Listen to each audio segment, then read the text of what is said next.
Glória a Deus. Salmos de número 30. Vamos ler, são apenas 12 versos, 12 versículos. Vamos ler. Nos diz os Salmos de número, do versículo 30 do Salmo, versículo 1 do Salmos 30, nos diz assim: Exaltarei, ó Senhor, porque tu me exaltastes. Não fizeste com que meus inimigos se alegrassem sobre mim. Senhor meu Deus, clamei a ti, e tu me sarastes. Verso 3. Senhor, fizeste subir a minha alma da sepultura, conservaste-me a vida para que não descesse ao abismo. Cantai ao Senhor, vós que sois seus santos, e celebrai a memória de sua santidade, porque a sua ira dura só um momento, no seu favor está a vida. O choro pode durar uma noite, mas a alegria vem pela manhã. Eu dizia na minha prosperidade, não vacilarei jamais. Tu, Senhor, pelo teu favor, fizeste forte a minha montanha. Tu me encobriste o teu rosto e eu fiquei perturbado. A ti, Senhor, clamei, e o Senhor supliquei, e ao Senhor supliquei. Que proveito há no meu sangue, quando desço a cova? Porventura te louvará o pó? Anunciará ele a tua verdade? Ouve, Senhor, e tem piedade de mim. Senhor, sê meu auxílio. Tornaste o meu pranto em fogueto, tiraste o meu cicílio e me cingiste de alegria, para que a minha glória te cante louvores e não se cale. Senhor Deus meu, eu te louvarei para sempre. Quantos podem dar glória a Deus por essa leitura? Se assente, louve ao Senhor com as palmas. Isso, glória a Deus. Meus irmãos, os salmos são cânticos de agradecimentos ao Senhor. Os salmos é uma manifestação que os seus escritores encontraram para que pudessem relatar a Deus a sua gratidão por acontecimentos na vida e que cercavam a vida dos seus escritores. Sabemos que o livro de Salmos tem os seus vários escritores, Davi, Salomão, Asaf, os filhos de Coré, e alguns autores desconhecidos que escreveram salmos também em homenagem a Davi, ao templo, cujo este Salmos de número 30 é um salmo de dedicação à casa do Senhor. É um salmo de dedicação ao templo do Senhor. É um salmo que é escrito justamente para agradecer sobre a oportunidade de ter uma casa para o Senhor. E os Salmos, ele é dividido em 5 livros, desde o Salmo 1 até o Salmo de número 150. E os Salmos de número 30 está composto no livro de número 1, que vai até o Salmo 41. Então, estes Salmos de número 30, que pertence ao primeiro livro de Salmos, não se sabe por certo se foi Davi que escreveu estes Salmos, mas a estrutura textual deste texto apresenta-se justamente ou aponta para Davi. Então, como não se sabe, mas aponta para Davi, o que se sabe é que estes salmos têm a característica de Davi. Então, eu quero identificar esse salmo como sendo o salmo de Davi. Amém? Então, entendemos que estes salmos, pela construção textual, Davi escreveu. E Davi, ele, quando escreve esse salmo, que me chama a atenção é o verso de número 3. Você pode acompanhar na sua Bíblia, que nós iremos navegar nestes salmos. Então, você deixa a sua Bíblia aberta para você ir indo acompanhando comigo. O verso de número 3 diz assim: Senhor, fizeste subir a minha alma da sepultura. conservaste minha vida para que não descesse ao abismo. Então o salmista Davi, ele vai falar de sepultura e vai falar de abismo. Ele vai falar que a alma dele foi resgatada da sepultura e a vida foi resgatada do abismo. O salmista Davi, ele está fazendo aqui uma menção, tanto da alma, tanto do espiritual quanto físico. Ele está fazendo uma menção de salvação, que Deus o salvou tanto a sua alma, quanto salvou o seu físico. O seu físico, ele agradece ao Senhor pelo fato de Deus ter o curado, o verso de número 2, de uma enfermidade. E o verso de número 3, ele agradece pela alma. A alma está ligada nas emoções, nos sentimentos, no psique humano. O que dá a entender é que Davi aqui, ele está dizendo: Senhor, a minha alma já estava no abismo, ou seja, não tinha motivos para viver. Não tinha motivos para viver, até porque não tinha saúde para viver. Mas o Senhor, o que ele faz com o salmista Davi? O salmista Davi recebe do Senhor motivo para continuar vivendo. Porque tem pessoas que vivem o físico, mas não vivem a alma. Tem pessoas que vivem o físico, mas não vivem as emoções. Tem pessoas que estão vivos por fora e morto por dentro. E o Senhor, o que faz com Davi? O Senhor, ele aviva Davi por dentro e por fora. Porque é isso que Deus quer de você. Deus quer que você seja vivo por dentro e por fora.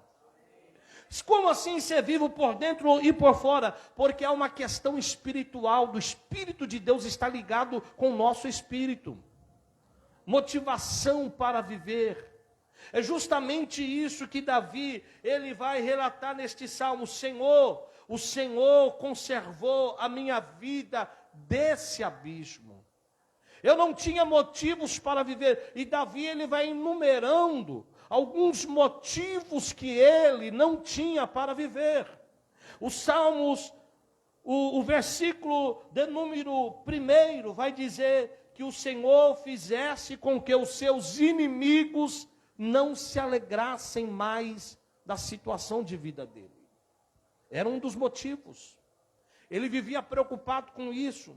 Ele mesmo vai dizer: exaltarei, ó Senhor, porque tu me exaltastes e não fizeste com que os meus inimigos se alegrassem sobre mim.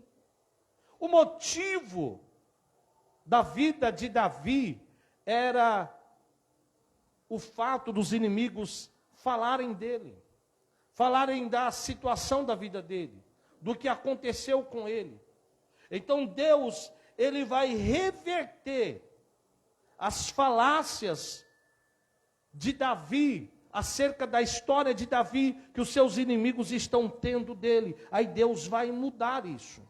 Então, o Salmos 30 vai justamente nos apresentar que Davi, ele começa estes salmos dizendo que está sendo perseguido pelos seus inimigos.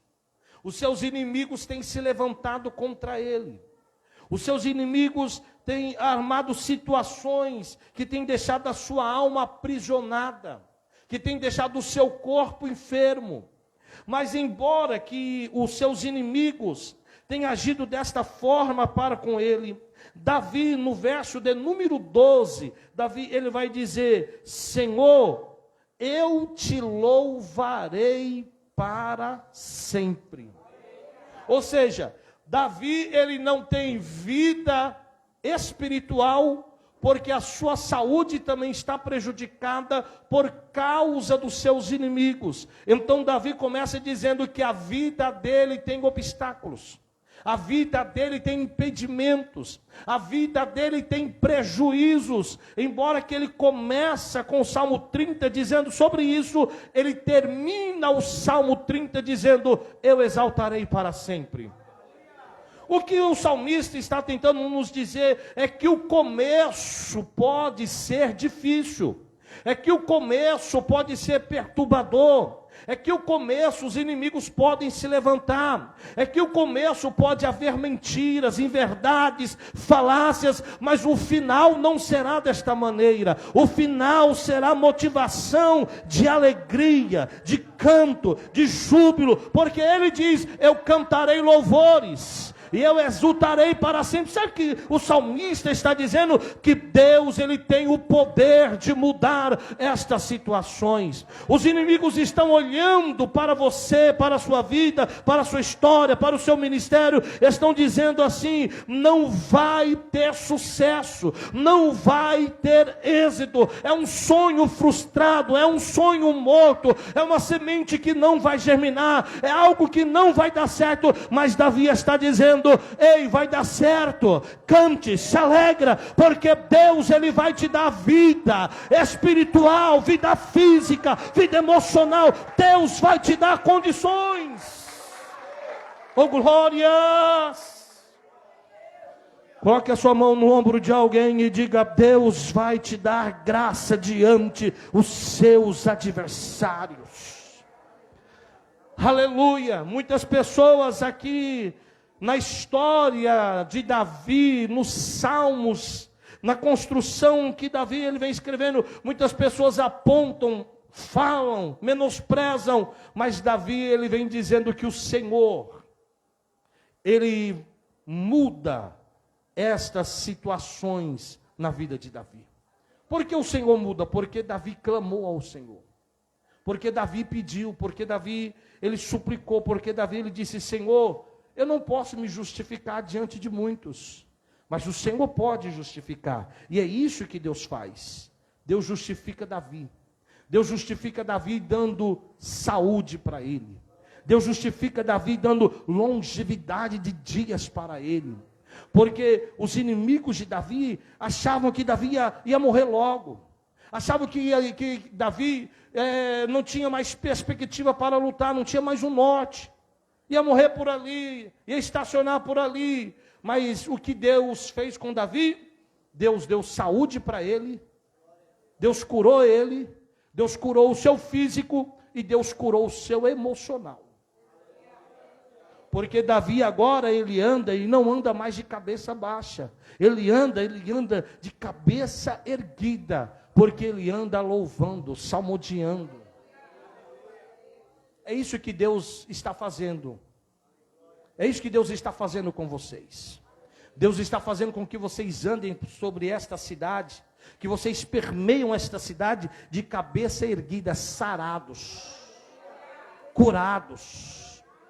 Porque o que Deus deseja é justamente isso, que vocês sejam livres, que vocês sejam curados emocionalmente, curados no seu psicológico, curados no seu trauma. E Deus está fazendo isso, porque Deus vai fazer coisas extraordinárias através desta comunidade, através da tua vida. Eu estive aqui alguns dias atrás e eu profetizei, e eu vou profetizar de novo. Deus te levantou e Deus te colocou de pé por uma razão, e a razão é que o nome dele seja conhecido nesta cidade com mais veemência. Não que não seja, mas será com mais veemência. Não que alguém não pregue, mas que alguém pregue com mais autoridade. Que alguém diga: Deus é Deus poderoso, de levantar da cinza o opróbrio, de levantar da cinza aquele que está caído, de colocar alegria novamente nos lábios e no rosto daqueles que foram envergonhados pelo adversário. Creia nisso. Aleluia. A vida de vocês será motivação para que muitos outros queiram caminhar juntamente com o Senhor. O verso de número 5 é um verso da nossa meditação, que nos diz assim: porque a sua ira dura um momento, mas no seu favor está a vida, e o choro pode durar uma noite, mas a alegria vem pelo amanhã. Diga comigo: alegria pelo amanhecer. O salmista Davi, ele fez questão de dizer que a alegria, que a salvação vem pela manhã. nós temos algumas questões aqui neste versículo de número 5. Primeiro, que a ira de Deus, ela não tem uma durabilidade tão longa quanto a misericórdia. Porque a ira de Deus é por um momento, mas o favor, a graça e a misericórdia duram pela vida toda. Então Deus, ele até se ira, mas a ira de Deus é por um momento, mas a graça de Deus superabunda a sua ira. A graça de Deus, ela tem uma longevidade muito maior do que a ira. Então só isso aqui já é motivo de agradecermos a Deus. Porque Deus, ele até se ira, e a ira de Deus é para o nosso benefício. Porque a ira de Deus é como aquele provérbio familiar que diz: todo pai corrige, toda mãe corrige porque ama. E Deus é dessa forma. Então a ira de Deus é pelo amor, e não para o nosso não para o nosso desmérito, nem simplesmente para uma cobrança sem que não venha trazer nenhum resultado. Mas a ira de Deus é pelo amor. Então a ira de Deus aqui neste texto dura um momento, mas a sua graça, o seu favor, a sua misericórdia tem longevidade. E o salmista vai dizer: o choro pode durar uma noite, a noite toda. Aqui está falando sobre o tempo, não está falando sobre o dia, está falando sobre um período de tempo. Uma noite. Noite, todos nós sabemos que tem os sinônimos de coisas ruins, negativas. São lutas, são adversidades que nós não queremos passar, mas enfrentamos, passamos. E esta luta pode durar um momento, um período de tempo. Mas a alegria, ela vem pelo amanhecer. O texto não está dizendo que a alegria vem no outro dia, mas o texto está dizendo que a alegria vem pelo amanhecer. Amanhecer é diferente de dia, porque o dia pode ser meio-dia, pode ser 5 horas, pode ser o final do dia, mas o texto está dizendo que logo pela manhã. Algumas versões que vai dizer logo pela manhã a alegria vem. Ou seja, rompendo a noite, entrando no dia, a vitória chega. A vitória não chega no decorrer do dia, para você não ter aquela ansiedade, aquela aflição: meu Deus, será que Deus vai livrar? Será que Deus vai socorrer? Será que a mão de Deus será estendida? Será que o socorro de Deus virá? Não, o texto está dizendo: olha, assim que romper a noite, logo pela manhã, no primeiro segundo, milésimo de segundo, virá o socorro de Deus.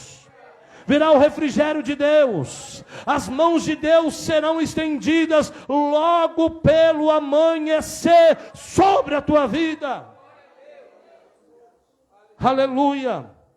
No livro de Lamentações, tem um texto extraordinário, e diz assim, Lamentações 3, 22 e 23, diz assim: a benignidade do Senhor jamais acaba, as suas misericórdias não têm fim, e renovam-se cada manhã. Grande é a tua fidelidade. A misericórdia se renova a cada manhã. O salmista, ele está dizendo no verso 5, ele está dizendo aqui: eu sofri por causa dos meus adversários. Eu adoeci por causa dos meus adversários. Eu não vivi por causa dos meus adversários. E este momento que eu estava vivendo era uma noite. Era uma noite que parecia que não tinha fim, mas a noite teve fim. Porque luta, prova, adversidade, você já sabe, tem hora,